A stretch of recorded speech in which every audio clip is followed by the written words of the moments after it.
This is a place in the Olympic Park that very few people get to see. It's a dressing room much like any other, white walls, a few benches and coat hooks. But it's in places like this, the nooks and crannies of Olympic venues, that gold medals will be won and lost. This is the inner sanctum, where the last few crucial moments are spent before stepping out into the megawatt light of the competition arena just a few yards down that corridor. It is here that athletes perform the highly secretive routines designed to take them into the zone.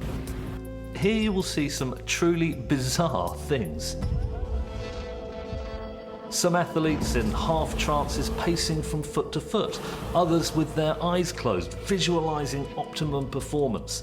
Some athletes enact bizarre superstitions, others offer silent prayers.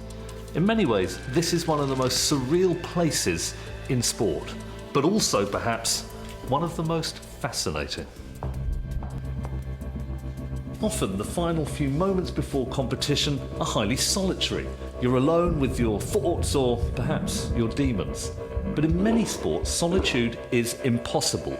You're required to spend those final moments not on your own, but right up close with your competitors. And it's here, in the dreaded call room, that the mind games go into overdrive.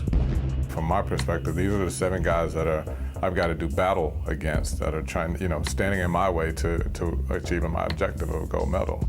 I never thought it was personal. Like people, I didn't think they were trying to destroy my dreams or they're trying to beat me. They were simply trying to win. I don't own winning. I just wanted to win. The interesting thing is that champion athletes, top athletes, gold medal athletes, the gold medal mindset, if you like, that type of athlete will not see pressure as a problem. They will perceive it as a privilege. I quite enjoyed it, actually, because the pressure is so high at that point. All other things being equal, it's the person who handles that moment and the pressure at that particular time best that's going to have their best performance. There was one competitor, he asked us all, to pray together. I'm not going to pray with you. And most of the guys did it. I didn't do it. I'm not going to do that. I'm about to go to battle.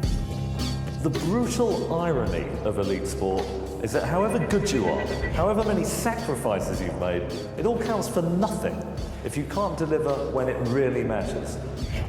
4 years of preparation for just a few defining moments of action.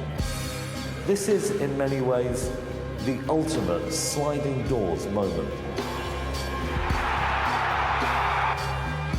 So the key question is, do the psychological rituals that athletes use in the dressing room and continue to use right out here in the arena actually work? In short, what do we really know about the dark art of performance psychology? You're already under a tremendous amount of pressure in knowing the significance of the moment, and this is what you've been training for so very long, and this is what you've been preparing for, and it's a dream come true to be there, and now you're just that close. You will always have an internal voice saying, this is dangerous, run away, run away.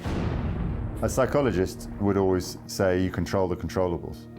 You're not in control of the weather, you're not in control of the opposition, you're not in control of the TV audience or the crowd or the event or that's all beyond you. You can only control how you perform when the gun goes off.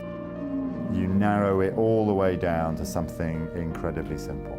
Sort of ironic now as I've lost my faith, but my faith, I think, gave me perspective to somehow, to a degree, disassociate myself from the outcome. You have to do the best you can and then let the chips fall as they may.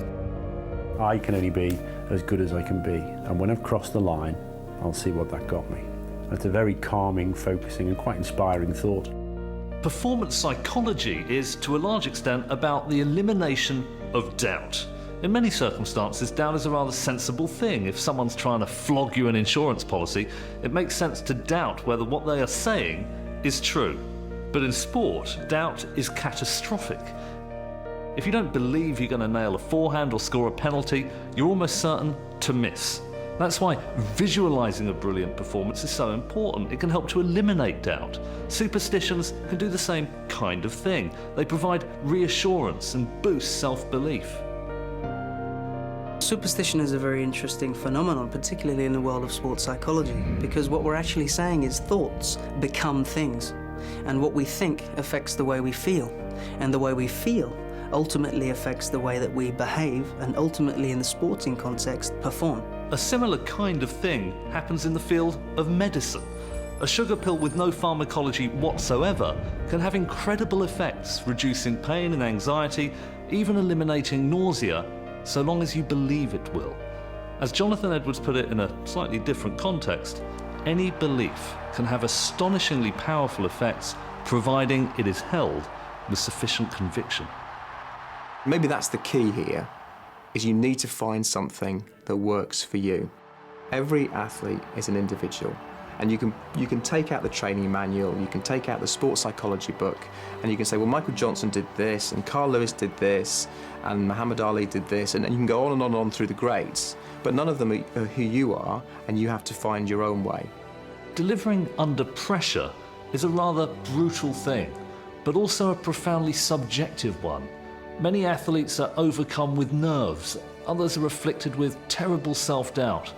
Is it any wonder that they reach for the particular ritual that makes sense to them, that provides a sense of reassurance and control?